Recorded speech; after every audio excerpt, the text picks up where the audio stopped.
I'm calling the cops on you right now. That's what the HOA president screamed at me for aggressive hedge trimming. Said I looked dangerous with shears. Then my wife, me, fresh off 8 months on a Navy warship, stepped outside just trying to come home to peace and a decent cup of coffee.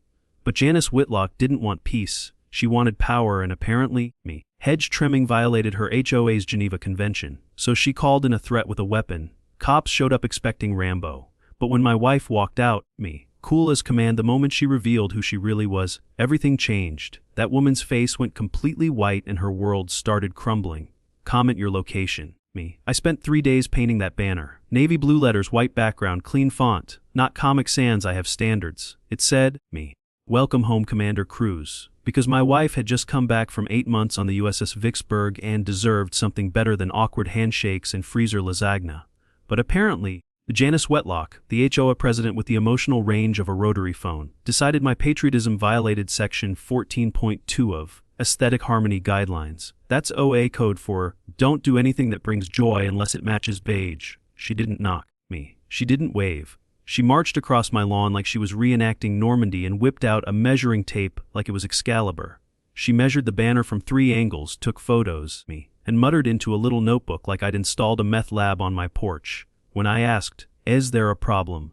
She turned slowly like a B-grade Bond villain and shouted, me, some people think rules don't apply to them. Then she stomped off like she just prevented a terrorist attack using sheer pettiness. That night at 11:06 p.m., me, our Ring camera caught her sneaking back in slippers and a bathrobe, measuring the distance between my porch and the sidewalk while shining a flashlight at the banner like she was decoding ancient runes.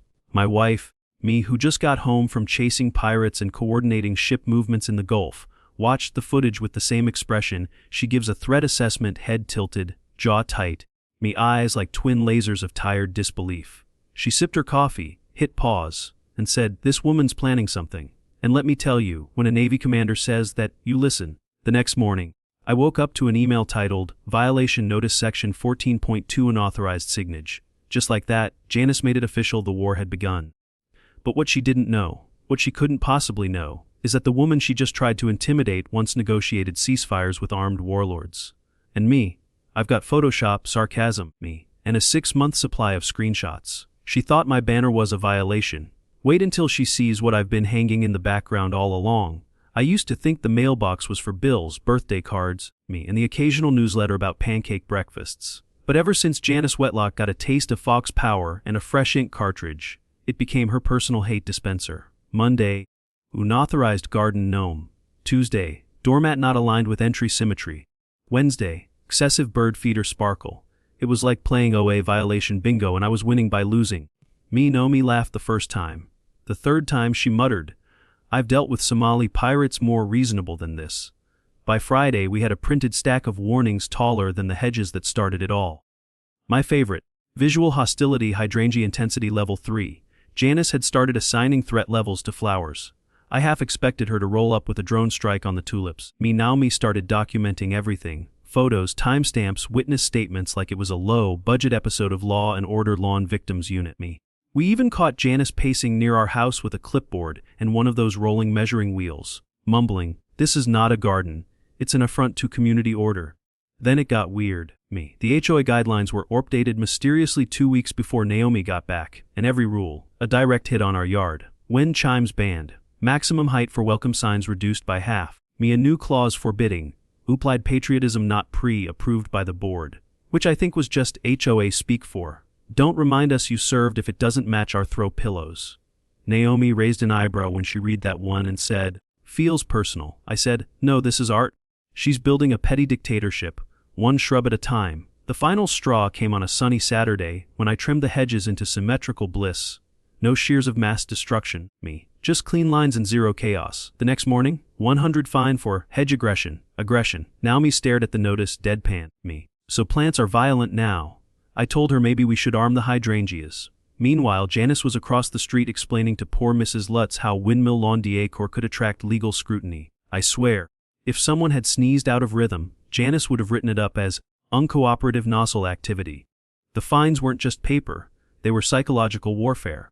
Every email chipped away at normalcy, like HOA waterboarding via font. And yet, I started to wonder, was this just an obsessive personality, Or was something deeper going on? Why were the rules changed right before Naomi's return? Why were we the target? I started digging. Naomi sharpened her legal teeth. And Janice, she kept circling, like a hawk with a badge made of printer ink and delusions. She called the cops on my hedge clippers. But I was about to bring pruning shears to a paperwork gunfight. Janice once fined our neighbor Glenn for excessive gnome display. Not vulgar, not political. Just 6 ceramic gnomes grinning like guilty toddlers. Her exact words. They appear emotionally unstable and pose a visual threat. Glenn, a retired CPA who trims his hedges with a laser level, stared at the fine like it had personally insulted his calculator. I've been audited by the IRS twice, he told me, but this is the first time a gnome triggered regulatory action. A few days later, Glenn shuffled over with a folder full of fines and a watering can that probably had a secret compartment. He looked around like he was about to confess to tax fraud, then whispered, "Wind chimes. $75. They said it disrupted acoustic unity." Naomi nearly choked on her iced tea. Acoustic unity. Glenn nodded solemnly, like he was sharing classified intelligence. That's when it started. One by one, other neighbors opened up. Mrs. Lou got fined for asymmetrical pumpkins. The Tran family received a $200 penalty for bamboo that lacks AOA-approved verticality, whatever that means. But here's the kicker: every single person who spoke up had also been approached by a company called Sterling Ridge Development. Always after a series of violations. Always with a generous offer. Just enough to tempt you, never enough to feel fair. Naomi's eyebrows practically shot off her forehead. "That's not coincidence," she muttered. "That's pressure with a payout." It was a sleazy little game, make life unbearable, then offer an escape hatch. One that cost you your dignity and about 20% of your home's value. We started making a list.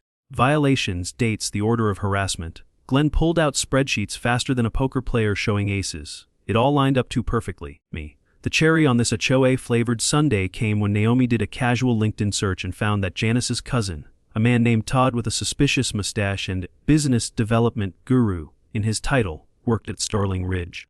Same last name, same grin in the family photos from a golf tournament labeled Team Wetlock Deal Makers and Dream Takers. I'm not saying we had proof yet, but we had motive, method, and one hell of a PowerPoint brewing. By Friday, the group chat Glenn started, called Gnome Resistance, had more residents than the HOA mailing list. People were fired up, swapping fines like trading cards, building timelines, and asking the real question: how long had this been going on? And how many people had already sold their homes just to escape it? The answers weren't just disturbing, they were enraging. Naomi looked at me that night and said, "We're not fighting a busybody anymore. We're fighting a business model. If it walks like a scheme and talks like a clipboard, it's probably a con." She thought she was pushing us out with fines, but we were just sharpening our spreadsheets. I was just out there trimming hedges like any mild-mannered suburban dad trying not to lose his mind over HOA violations that read like haiku. I had a travel mug full of lukewarm coffee, hedge shears in hand, and not a care in the world, until I heard sirens. Not one, not two, 3. That's more sirens than we get during the 4th of July fireworks and the neighbor's annual grill explosion combined. My first thought was, wow, someone must have set a garage on fire. My second thought was, wait, this might be about me. Sure enough, they pulled up like I was robbing a hedge at gunpoint. 2 officers stepped out with the slow caution of men expecting a standoff. One had his hand near his belt, eyeing my gardening gloves like they were tactical gear. And who do I see peeking from behind a bush with her phone in hand? Janice Wetlock, dressed in pearls Crocs and that righteous HOA rage face like she was auditioning for Law and Order Suburbia. Her voice rang out. Shaky but proud, was brandishing large blades in an aggressive manner. The younger officer looked at my shears. Then at me. Then at the hedge, which was tragically still lopsided despite all this drama. "Sir, we got a report of threatening behavior involving a weapon," he said. I blinked. "You mean these?" I held up the clippers like a bouquet. Just then, the front door opened and Naomi stepped out. Calm as a cat with a clean conscience. She was still in her joggers, holding a banana and half a protein bar like she'd stepped out of a military recruitment ad. She didn't raise her voice. She just handed over her Navy ID and said, "Is there a problem, officers?" The entire scene shifted like someone hit the respect button. The older officer straightened up and tilted his head. "Lieutenant Commander Cruz." Naomi nodded. "Thank you for your service, ma'am." Meanwhile, Janice's confident bush, watching posture crumbled like a stale saltine. One of the officers walked over and asked her for a statement. She started with, "I felt threatened by the vigor of his pruning." By the end, she was stammering something about decorative terrorism and leaf shrapnel. The officers were not amused. Me after 15 minutes of quiet conversation and one very uncomfortable. Do you always carry hedge shears that size? Sidebar, the younger officer returned with a formal tone. Mom, this appears to be a false report. We're issuing a written warning for misuse of emergency services. Janice gasped like she'd just been tased with common sense. I'm the HO president, she snapped me. That man's behavior was invasive. The officer didn't even blink. Mom, we're done here. You can't spell tyrant without try. And Janice really tried. She called for backup. Me. She forgot my wife is the backup. I always thought if I got sued it'd be for something spicy, like defamation during karaoke night or illegal backyard goat racing. But no. I opened the envelope like a normal human expecting a water bill, and instead I found Riverside Dwellings HOA vs. Daniel and Naomi Cruz. The charges: defamation, emotional distress, me. And this is real civil landscaping disorder. Naomi blinked twice, reread the letter and muttered, this isn't law. This is tactical harassment in Comic Sans. We sat at the kitchen table stunned, me. Surrounded by hedge clippers, HOA notices, and a half-eaten muffin Naomi threw across the room. She's suing us with our own HOA fees. Naomi whispered, wide-eyed like she'd just uncovered a mole in her platoon. That's when Frank, the retired schoolteacher with the organizational passion of a CIA analyst, showed up holding a binder so thick it required a warning label. Thought you might want to see this, he said, me, sliding it across the table like a courtroom mic drop. Inside it, transaction records, minutes from board meetings, me and the Golden Goose, payment logs from the HOA Treasury to a company called Whitlock Solutions LLC. The purpose: community vibe enhancement at $2,000 a pop. Frank flipped to a sticky, tabbed page labeled Absurdities, where he'd highlighted line items like aesthetic arbitration, emergency mulch consultation, and the PI CDRA assistance. HO Morale realignment fee. Naomi stared at the page, then looked up at me. She's running a shell company through the HOA to sue us for trimming hedges. Turns out Janice had been billing the HOA for years under her consulting firm, which conveniently had no website, no employees, and operated out of her guest bedroom, right next to the room labeled boardroom, in her house tour video. And the more Frank dug, the deeper it went. HOA dues spiked by 40% over the last 12 months. Meanwhile, actual neighborhood improvements included one broken bench and a community bulletin board covered in duct tape and passive-aggressive Bible quotes. Naomi stood up so fast her chair squealed. This isn't mismanagement. This is fraud disguised as feng shui, Frank nodded. And every resident has a right to audit the HOA's finances. That night, we wrote our own letter, this time to every homeowner in the neighborhood. Inside, a detailed breakdown of where their dues were going, a brief history of Whitlock Solutions, and an invitation to what we called the emergency reality check meeting. I may not have had legal experience, but Naomi, she was trained to run battlefield logistics and blow holes in enemy budgets. Every tyrant forgets the power of receipts. She thought legal fees would drain us. She didn't know she was suing a woman trained in battlefield finance. Naomi doesn't do petty, She does PowerPoint, with vengeance formatting and a custom footer that said, justice pending. I walked into our dining room expecting coffee. What I got was a color-coded war room with fiscal records, HOA bylaws, and a digital audit trail that would make the IRS blush. If Janice wants a board meeting, Naomi said, highlighting line items like a caffeinated velociraptor, we're giving her a board removal. Frank and Glenn brought back up 6 neighbors with binders, screenshots, and one woman who claimed she was fined $50 because her lawn gnome communicated rebellion. Naomi made a digital dossier, complete with timestamps, cross-reference dates, and a suspicious weathered 400 invoice for emergency decorative compliance. Filed the same weekend, Janice posted selfies from a Napa vineyard with the caption, when you enforce peace, you deserve peanut. Glenn said she'd used HOA funds to rent a luxury SUV for a community field visit that apparently took her 300 miles away. The emergency meeting was packed like a courtroom drama with folding chairs. Janice strutted in wearing a blazer that screamed, damage control Barbie, and opened with, let's keep this civil, shall we? Naomi took the floor without a word of rebuttal. She clicked through slides like she was briefing a 4-star general, fraudulent charges, fabricated rule changes, and emails where Janice literally typed, let's push them out quietly. One neighbor gasped so loud, someone handed him a juice box. When Naomi played the audio recording of Janice telling Sterling Ridge's rep, I'll tighten violations until they crack, the mood shifted from, this is bad to, get the torches. Frank motioned for a vote. No speeches, no back and forth, just 30. 3 hands raised in agreement and one still holding a glass of community wine cooler, also raised. Janice was ousted with the swiftness of a misplaced lawn flamingo. Janice tried to rally me. She stood up and shouted, "This is a misogynistic witch hunt led by spreadsheet zealots." Naomi didn't flinch. She adjusted her glasses and replied, "Correct on 2 out of 3, Janice." The room laughed. The motion carried and Janice's reign collapsed under the weight of her own printer ink. She dropped her gavel on the floor like it betrayed her. The best OA tool, a whistle and a Zoom subscription.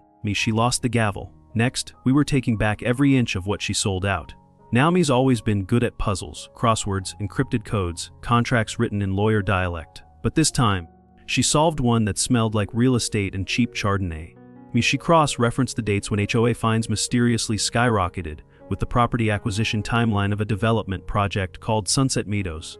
Turns out, every homeowner who got violation blitzed was sitting on a piece of land Sterling Ridge needed for their master plan.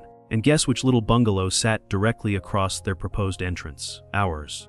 "Daniel," she said, spinning the laptop toward me, "we weren't violating HOA standards, We were violating their construction blueprint. The documents Naomi found weren't even hidden, just filed under misleading folders like Community Growth Strategy and Future Peace Initiatives. One PDF showed our house drawn in red outline with the note expected to sell under pressure. Try active harassment by an HOA president moonlighting as a land scout. Then came the smoking keyboard, Digital forensics traced back a half-dozen unauthorized logins from Janice's HOA admin account into resident email systems. Glenn's offer from Sterling Ridge had been flagged as priority, even though he swore he never touched it. Janice was reading emails marking developer offers, and pushing the pressure points, all while collecting consulting fees under the guise of neighborhood stabilization. Naomi looked at the access logs and muttered, "This isn't a community association, It's corporate espionage with lawn ornaments." I didn't know whether to laugh or put the house in a trust. Our yard, our welcome sign, even the hydrangeas, none of it was about aesthetics, it was leverage, Our land blocked the only legal access point to Sterling Ridge's multi-million-dollar gated community. Without it, their project flatlined, and Janice, she'd been promised a position on their board and a hefty payout once every targeted resident either sold or caved. The next day, we filed complaints with the state HOA regulatory board, the Department of Consumer Protection, and, because Naomi never does things halfway, the FBI's Financial Crimes Unit. Glenn mailed in notarized affidavits from 5 other neighbors. Frank labeled the evidence folder, Operation Janice Eviction. And I stood in the yard with a cup of coffee, grinning at the thought that our stubborn little ranch had just become the cornerstone of poetic justice. Legacy isn't square footage.